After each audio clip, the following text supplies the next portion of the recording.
दोस्तों, हरियाणा चुनाव के रिजल्ट आने के इतने दिन बाद भी भारतीय जनता पार्टी अभी तक अपना सीएम नहीं दे पाई है। आखिर इसकी वजह क्या है? तारीख पे तारीख बदली जा रही है। पहले 12 अक्टूबर की तारीख दी जाती है कि इस दिन शपथ ग्रहण समारोह हो जाएगा, लेकिन उसके बाद फिर से वो शपथ ग्रहण समारोह की तारीख बदल दी गई, टाल दी गई। 15 तारीख दी गई, यानी कि 15 अक्टूबर को शपथ ग्रहण समारोह होगा, हरियाणा को उसका मुख्यमंत्री मिल जाएगा। लेकिन आज जो सबसे बड़ी खबर आ रही है कि 15 अक्टूबर की तारीख को भी टाल दिया गया है। अब एक नई तारीख दे दी गई है। 17 अक्टूबर को बताया जा रहा है कि शपथ ग्रहण समारोह हो सकता है। गृह मंत्री अमित शाह के घर कल रात बैठक चली, सीएम नायब सिंह सैनी भी पहुंचे थे। उसके बाद अब नई तारीख दी गई है। तो क्या लगता है कि तारीखें मैटर नहीं करती, बल्कि जिस तरीके से भारतीय जनता पार्टी के अंदर की जो खबरें सामने आ रही हैं कि कई दावेदार हैं जो मजबूती से अपना दावा ठोक रहे हैं कि मैं मुख्यमंत्री बनूंगा। आपको याद होगा कि जब हरियाणा चुनाव चल रहा था, उसी वक्त से ही कई नेता थे जो कह रहे थे कि अगर प्रदेश में भारतीय जनता पार्टी की सरकार बनती है तो मुख्यमंत्री का दावेदार सबसे मजबूत मैं ही हूं, चाहे वो अनिल विज हो या फिर राव इंद्रजीत हो। अब खबर ये आ रही है कि राव इंद्रजीत के घर विधायकों की बैठक चल रही है। जिस तरीके से उन्होंने विधायकों को टिकट दिलाया था, उनमें से अक्सर जीत कर आए हैं। तो अब यह भी खबर आ रही है कि इस बार दक्षिण हरियाणा से कोई मुख्यमंत्री हरियाणा को मिलने जा रहा है। क्या जो पुराने सीएम है, सीएम नायब सिंह सैनी, क्या ये बरकरार रह पाएंगे, दूसरी बार शपथ लेंगे, या फिर भारतीय जनता पार्टी किसी और पर दांव लगाने की तैयारी कर रही है? या जिस तरीके से अगर राव इंद्रजीत को नहीं बनाया जाता है तो क्या वो बड़ी बगावत कर सकते हैं? इन तमाम चीजों को लेकर भारतीय जनता पार्टी के तमाम शीर्ष नेतृत्व इसीलिए शपथ ग्रहण समारोह की तारीखें टाली जा रही हैं। तो जिस तरीके से कहा जाता था कि चाणक्य की चाणक्य नीति काम आ जाती है और नरेंद्र मोदी जो बोल देते हैं वो हो जाता है, तो अब कहीं ऐसा भी होता हुआ दिखाई नहीं दे रहा है। क्योंकि जो केंद्र की सरकार है वो बैसाखी की सरकार है। अगर कोई भी अपना समर्थन वापस लेता है तो केंद्र की सरकार तुरंत प्रभाव से गिर जाएगी। पहले खबर देखिए कि शाह के आवास पर देर रात मीटिंग, फिर टल गया हरियाणा में नायब सिंह सैनी का शपथ ग्रहण समारोह। हरियाणा में सैनी सरकार का शपथ ग्रहण फिर से टल गया है। तीसरी बार इसे पोस्टपोन किया गया है। अब माना जा रहा है कि 17 अक्टूबर को नई सरकार का गठन होगा। हरियाणा में सैनी सरकार का शपथ ग्रहण फिर से टल गया है। तीसरी बार इसे पोस्टपोन किया गया है। पहले 12 अक्टूबर को शपथ ग्रहण होने वाला था, फिर तारीख को 15 अक्टूबर किया गया। अब कहा जा रहा है कि 17 अक्टूबर को समारोह का आयोजन होगा, लेकिन अभी तक इस देरी का कोई कारण सामने नहीं आया है।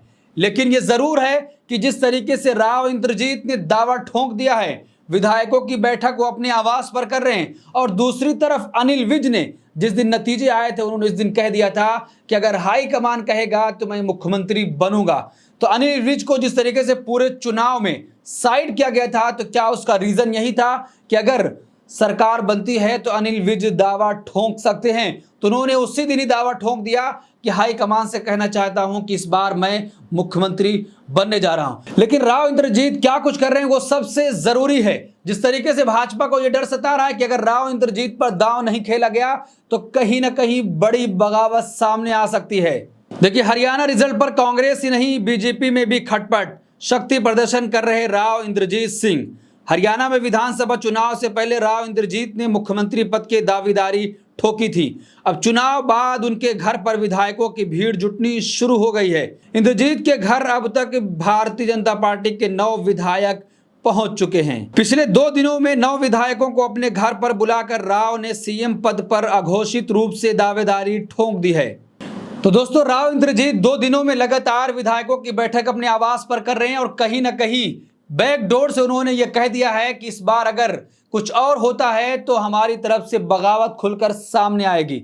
2014-2019 में भारतीय जनता पार्टी ने रिजल्ट के आने के 7वें दिन ही मुख्यमंत्री अपना चुन लिया था, लेकिन अभी तक इतना टाइम इस बार क्यों लग रहा है? तो साफ तौर पर जो दावेदारी है वो कई लोगों की तरफ से है, चाहे वो अनिल विज हो या फिर राव इंद्रजीत हो। और जो नए सीएम थे सीएम नायब सिंह सैनी, क्या वो दोबारा हरियाणा के मुख्यमंत्री बन पाएंगे, जिस तरीके की खबरें निकलकर सामने आ रही हैं। तो पूरी तरीके से हरियाणा ने भी भारतीय जनता पार्टी के शीर्ष नेतृत्व को टेंशन में डाल दिया है। जिस तरीके से यह कहा जाता था कि पार्टी में अगर नरेंद्र मोदी कुछ कह देंगे तो वो होकर रहेगा, अमित शाह कुछ कह देंगे तो वो होकर रहेगा, लेकिन इस बार ऐसा कहीं भी होता हुआ दिखाई नहीं दे रहा है। आखिर शक्ति प्रदर्शन क्यों कर रहे हैं राव इंद्रजीत, इसकी भी वजह जानना जरूरी है।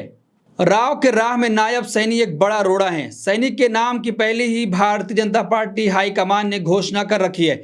ऐसे में इस बात की गुंजाइश कम है कि सैनी को हटाकर किसी और का मुख्यमंत्री बनाया जाए। कहा जा रहा है कि अगर राव सीएम नहीं बनते हैं तो फिर मुखर होकर अपनी राजनीतिक बार्गेनिंग पावर बढ़ाएंगे। वर्तमान में राव मोदी कैबिनेट में स्वतंत्र राज्य मंत्री हैं। 2024 के बाद उन्हें उम्मीद थी कि उन्हें केंद्रीय कैबिनेट में जगह मिलेगी, लेकिन ऐसा नहीं हो पाया। एक तरफ राव इंद्रजीत और दूसरी तरफ अनिल विज मजबूती से अपने दावा ठोक रहे हैं। अनिल विज क्यों दावा ठोक रहे हैं वो भी जानना जरूरी है।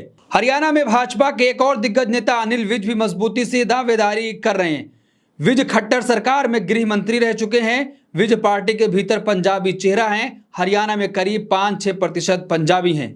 अनिल विज जिस अंबाला से आते हैं वहां की 5 में से सिर्फ 1 सीट पर ही बीजेपी ने जीत हासिल की है। कहा जा रहा है कि अनिल विज अगर बागी होते हैं तो भविष्य में यहां पार्टी की मुश्किलें और भी बढ़ सकती हैं।